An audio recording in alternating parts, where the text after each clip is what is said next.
یو روایت کې راغلی نبی صلی الله علیه وسلم فرمایي چې من صلی علیه چې ما باندې یو کړی درود ویل الله ورته لس نه کیلی کی لس ګناهونه ختمي کی دا لس درجې او د شي اجر رب العالمین دی انسان لور کې لکه لس غلامان چې د آزاد کړی وي لس غلامان چې کله سړی دا وایي یو عجیب حدیث خدام دی امام تریسی نه نقل کړی دا د قشن نسیمه نبی صلی الله علیه وسلم فرمایي چې په یو مجلس کې خلک راجم شي او دوی به جدا شي خدای الله ذکر ونه کوي او رسول الله باندې درود ویلي و د دې د شي مثال د لکه یو مردار چې په یوځای کې پرته دوی په ګر چا پیر راته وي دي مردار نه وچی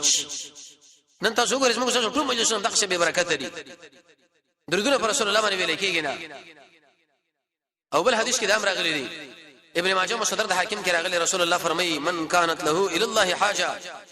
د کوم انسان چې رب العالمین د لپاره یو حاجت نو د او د سوکی کیسه او د سوکی به د برکات موږ کی پیر په الله باندې ثنا وای په رسول الله باندې درود وای او د شي دی وای لا اله الا الله الحليم الكريم نشته حقدار د بندګي شواد الله نشاغه ډیر صبرناک دی عزتمن دی سبحان الله رب العرش العظیم پاکی د الله له خاوند عرش او عزتمن الحمد لله رب العالمین ټول صفاتونه د کمال الله لدی چې رب د مخلوقات لري اسالک ز سوالکم سانا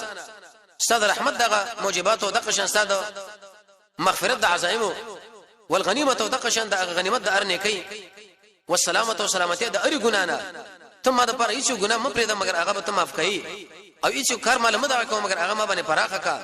هیڅ حاجت او شغز ما تعالی پر ایو تا خوکی الله هغه ته مال پوره کړي ارحم الراحمین وې د شي انسان له دغه ټول کار رب العالمین به په خپل پوره کی ختم به کی په خپل قدرت سره وجدا و چې دې شریف رسول الله باندې درود ویلې دي خو به دې شرط چې دا زړه نه ویلي او صادق ویلي حاصل دا شیخ الاسلام ابن قیم رحمه الله فرمایي